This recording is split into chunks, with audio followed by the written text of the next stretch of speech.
Okay, well, welcome to Australia and welcome to Countdown. And first of all, there's a confession to make with someone like yourself, because over in Australia, punk rock really hasn't hit as yet. But in the week we've been here in England, there's been, with a lot of the world's top acts, a lot of talk about the new wave music or the punk rock craze that has hit. Yourself, you're one of the new bands. Can you explain to the audience exactly what is your style of music for a start, and how do you see music going in England and perhaps for the world? I don't know really, we just play rock and roll. Yeah. I just think today's music's just 70s rock and roll. Yeah. It just says what 70s is about, what it's like being young today, you know? Yeah. Just expressing our attitude. Now, have you ever sort of followed, I mean, like, let's establish, first of all, you're from Generation X, right? Yeah. Do you feel that perhaps recording companies that perhaps maybe signing up a lot of the acts are just trying to cash in on a craze that may be just going at the moment? Yeah, I mean, that always happens. I mean, there's loads of bands cashing in on it. I mean, most people just sling a tie around their neck, reckon it's punk rock. Yeah. Well, I don't know. I think there's loads of groups like that. I mean, I think there's only about a couple of, really true groups, you know. Yeah. The rest is a load of shit. Right now, with yourselves, I mean, you obviously sort of, I mean, how long have you been going as a band? About a year. Yeah. And someone came along and wanted to sign you up. For what reason?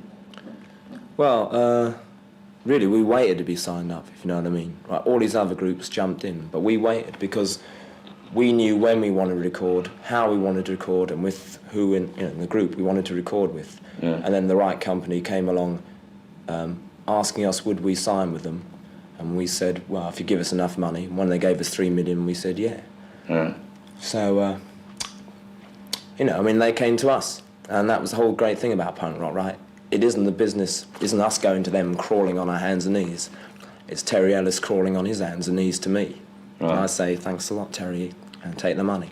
Right. Now, I mean, he has some, well, I mean, we're talking about Chvrches as far as the company is concerned, and he has some, and that label has some pretty... Duff acts, yeah, I know what you mean.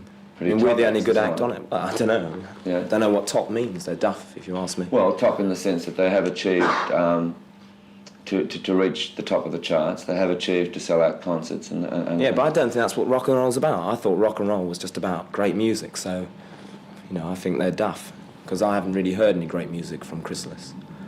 Right. I think we're going to be the first great thing they've had. Well, have you ever sort of followed any other form of music before? All my life I've been into rock and roll music, which is simple, which is a simple, vibrant noise, right?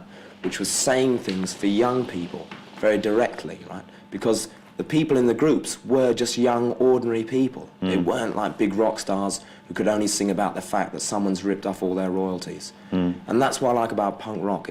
It's just back to young people singing about their own situation. And I'm young, right? And I want to hear things which speak to me, which maybe they don't give a solution, but they just verify the fact that I'm here, you know what I mean? They say the things, the problems I've got, and they just try to make you feel good, So rock and roll to me is about that. It's just noise which makes you feel great and says things simply. And I feel all those big groups, especially like some of the ones that are on our label, and all the other labels, right? A lot of them have lost that for me. So I'm trying to get that feeling back in rock and roll. Now, I don't know whether you like the Sex Pistols or not, right? But suddenly the Sex Pistols, over the last 6 months, and when we went through all the bullshit with, first of all EMI, then A&M, forking out all the money, and they finally found Virgin. And that made the papers, and then they were able to swear on television. Well, I mean, quite frankly, anyone can swear on television, and probably if you mic'd a cricket match or any footy match during the week, you'd find that, even the most sacred names like Tony Gregg and Ian Chappell swear on television. So there's really nothing new on that either. But they suddenly became a media commodity within themselves, and when you become a media commodity, I mean, you're immediately wanted. Now, it's the same like the Rod Stewarts or the Rolling Stones, and they've all had to go through it. The Sex Pistols now have gone to #1 in 1 week with their album, because it's taken literally 8 months for it to come out.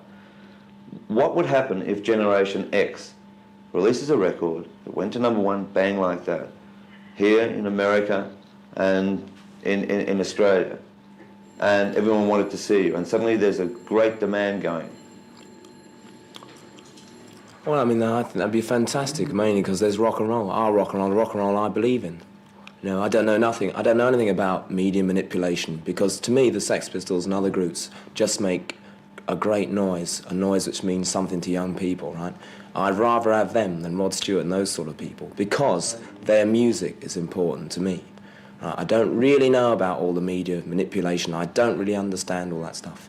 But for me, they're just, you know, for me, our music is the music for young people today. And if it's honest and truthful, right, I think that's the music that people should be seeing. So if everybody in the world wanted to see us, I'd really love that. And then, I don't know, we'd have to cope with that situation when it arose, right? If millions of people wanted to see us, I don't know what we'd do, right? It hasn't occurred to me, it hasn't happened. We just have to cope with it when it happened. Yeah, but for instance, like, now you take the label you record for, right? Now, to enter into a recording studio, it costs X amount of money. Yeah, a lot of money. Unless, of course, you pay for it yourself. I don't know who pays for anything. I never see anything. I get 20 quid a week. I don't see nothing out of it. Yeah, but I'm trying to... Yeah, well, that's cool. I have to pinch things to make money. Right, well, probably so do they. They have to probably pinch some studio time, you know, to put a gamble in of any group. Because once you release a record, it does cost money. I mean, it's all very fine. Anyone looking at a record, any group looking at a record and say, well, there's our record. But basically, there's money involved in putting out that record. Yeah. Right. Money well spent. Money well spent. Well, it does. Well, I mean, it's involving rock and roll, right? Yeah, right. Now, so I mean, money well spent. Well, is it money? And they got tons of money anyway. I reckon they should spend fucking millions more on us than everybody else. I mean, all those cunts at the top, they got so much money, right? They just roll in it. I'd rather it spent on us, even if it cost a bomb. I mean, it's great. They've given us so much money already. It's so exciting. But I mean, where does rock and roll go as far as this is concerned? I mean, it could all fall in a heap tomorrow. I mean, there was something like, as we discussed earlier on in the interview, suddenly overnight, there's something like 60, 70, 100, 120 potential punk rock bands. Every company now has, well, this is our punk rock band. Yeah, I know. Well, that's kind of horrible. I mean, I just think most of those companies made a mistake. I mean, I know they want to make a lot of money out of it, right? That's the only thing they're in it for. That's the only thing they're in. The only thing they like rock and roll for is because it's going to make a lot of money for them. I mean, maybe like, I know Chrysalis started out as a very small company. Originally, the guys, I suppose, loved it because they just loved the music. But I know now, right, it's a big business machine. Okay, now...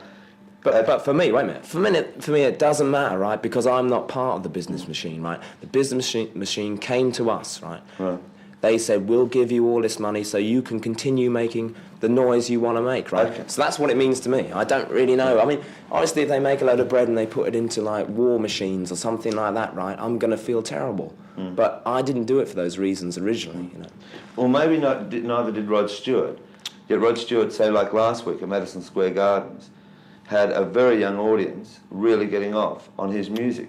Now, a New York audience have been through all the punk rock craze, 10 years ago, and it's been happening ever since, you know. Now, are they wrong going to that and enjoying that music? Well, I don't think they're wrong, right? But I think that's really what these people use the money for. I mean, Rod Stewart just uses it to sort of build up some huge art collection, you know, I mean... But why not? I mean... Yeah, but I don't... To me, that's... It's so totally antisocial for a start, and it's so opposite what rock and roll is about, you know, because all you're trying to do is sort of like play music. Can I interrupt there? Yeah. Rock and roll is a form of entertainment, right? I mean, if you're going to use the word loosely, rock and roll is a form of entertainment, right? Going right back to the Little Richards, Chuck Berry, you name it, like it was just a form of musical entertainment, right? And so were the entertainers. Yeah. Now, if do you like that leather jacket that you're wearing? Oh, as long as it's entertaining people, yeah. I mean, I don't know. No, I don't know whether rock and roll's entertainment or not, really. All I know is I just like it, right? I just do it because I like it. I like go to the things because I like what people say. I see it more as just a form of communication. People just giving ideas over. Right, so Rod Stewart's ideas seem to me to like incorporate collecting huge art galleries in his own room for his own private It's so aristocratic, so old-fashioned. It's so fucking, like what all the royalty and everybody with money's always done, denied everybody else something. And I thought rock and roll and music and singing was about giving people things, giving people feelings and emotions.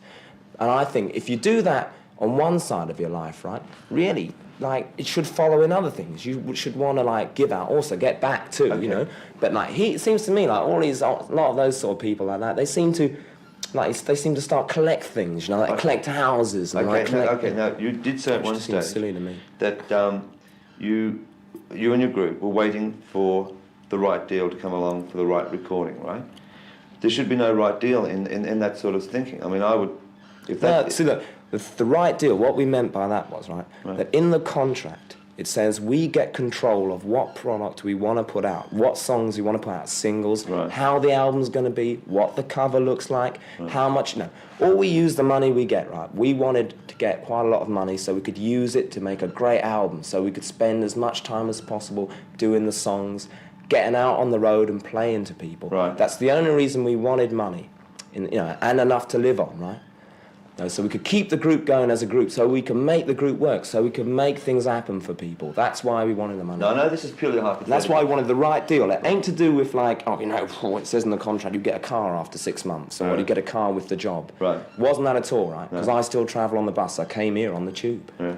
But what if suddenly you did take off and you were number one in America, you were number one in England, and all Europe and all the Asian countries? What would you do with the money then? I'll spend it on drugs. Yeah? Yeah. Spend it on drugs, on, like, having a good time, taking people out. Like, just having great fun. And I wouldn't buy, like, an art gallery with it. I can go down... I'd Would rather... you buy a house? I don't know, really. I never thought about it. Don't think car? so. I think, yeah, maybe I'll buy a car. I don't know. I like to have a really battered up Rolls Royce, like really smash it up and have it all smashed and broken or Right. something. Now- No, I mean, I don't know what I'd use the money for, but I'd try and use it for rock and roll, you know what I mean? I'd try and, like, I wouldn't go and buy a huge great golf course or something just because I felt like playing golf. I mean, I don't know what I'd do with it. I mean, really, the thing is, I've never had much money, right? Yeah. And if I got a lot of it, I wouldn't know what to do with it. But I think we've had 20 years of rock and roll, right? We've had 20 years of people making mistakes, business-wise, management-wise, and the groups making mistakes. And I feel, right, by this time, I know what I should do with the money. Do you think that the Eagles have made a mistake? I don't know. I think the Eagles made the mistake being the Eagles. Yeah, I mean, I don't like the Eagles, so I don't know what they're like No, as but I mean, people, but the Minions do, music, right? right? I don't like it. Millions do. Yeah, I mean, a lot of groups. And it have made entertains millions.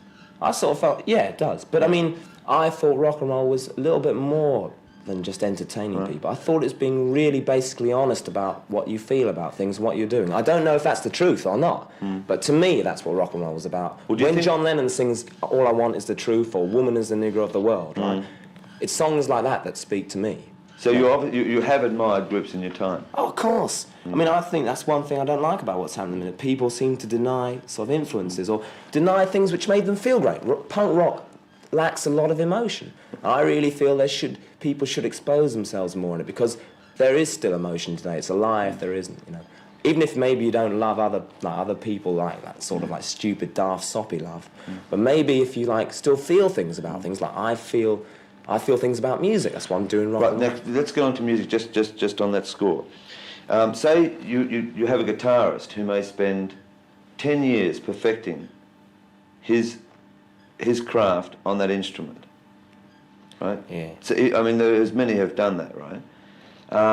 And he may be resentful purely on the pure rock and roll sense to some other little guy that may have just come up, can just twang a guitar, but happens to sort of, I mean, you can include probably many of the punk rock bands. You can include perhaps the Bay City Rollers. I don't know. Yeah, but I sort of think that's got nothing to do with. I mean, that's his problem, right? Yeah. Because he's got some big hang-up about the fact you should be technically brilliant to get to people. I really don't think that. I just thought it doesn't matter how you play the guitar or what process you go through. You only do it technically for yourself anyway. You do it for how you see how music or rock and roll or anything should be played. So if he thinks he's got to spend 10 years to get it right before he plays to people, that's really up to him. You see, I feel, he should feel justified in himself that if people don't like it, he still believes what he's doing is the correct thing. Right. So he can, you know, I think what we're doing is the right thing because we're showing we just want to play, want to make a noise, right? We're going to take the 10 years or something just to do it publicly. Point taken. But then, do you follow football or soccer? Not really, no, I don't No? like it. I Tennis? used to like it when they scored goals, but they don't anymore. Tennis? Cricket? Not really.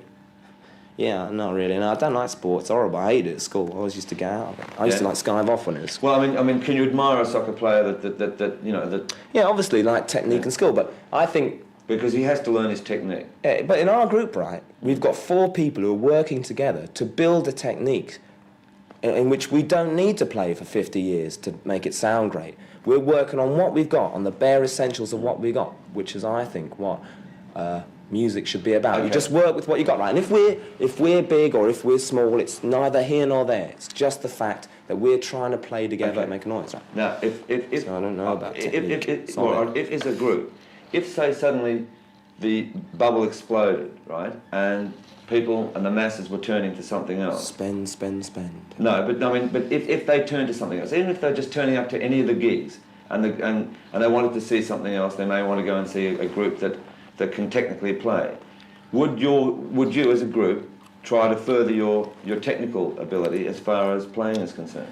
Well, I mean, Or all the just give it time, you up? know, just when you pick up a guitar, like you're trying to get better at it, because you want to make the music better, or you want to just try and find things on it. You know, when I play the guitar, because I do play one, I just like try to find things on it, so I'll probably end up getting better. And in a way, you work at it subconsciously, don't you? I don't sit there playing scales all day, No. because that's not my idea of how you make music. So obviously, as a group, we're trying to get better, make it sound better, more interesting.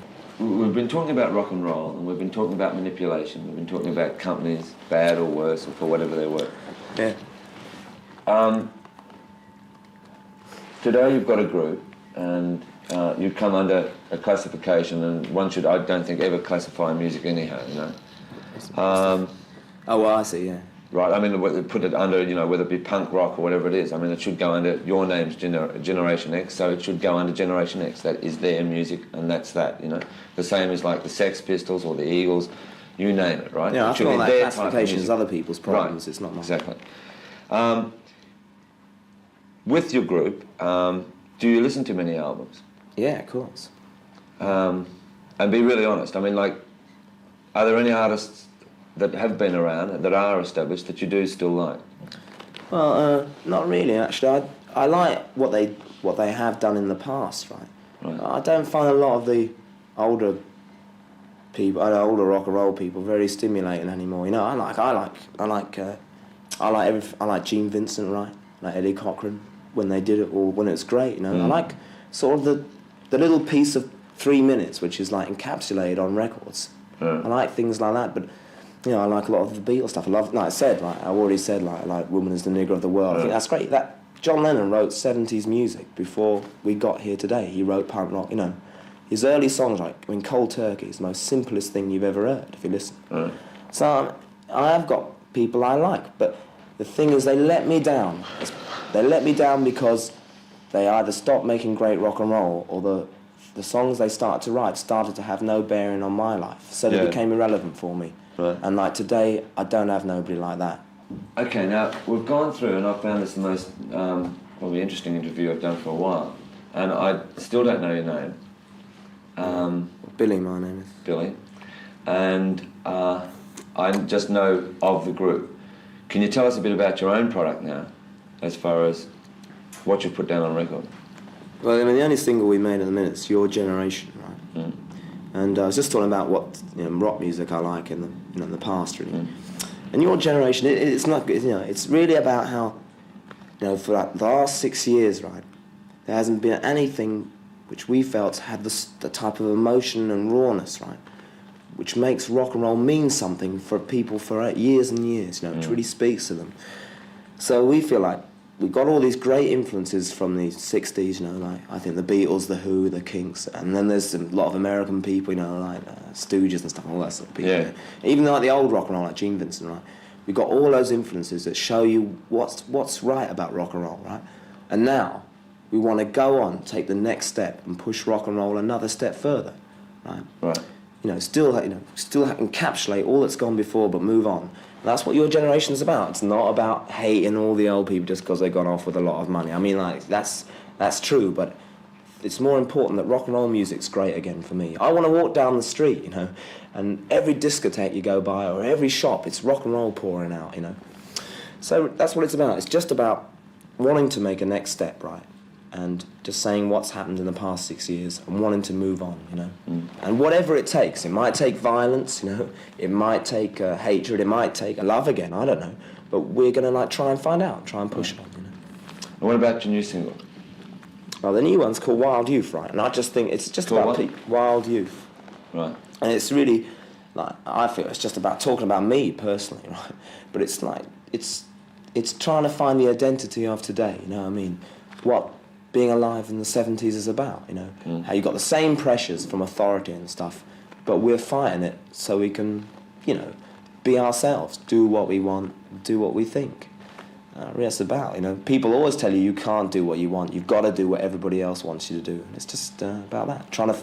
70s has had no real identity, right? It's always been trading on what's happened in the past. Right.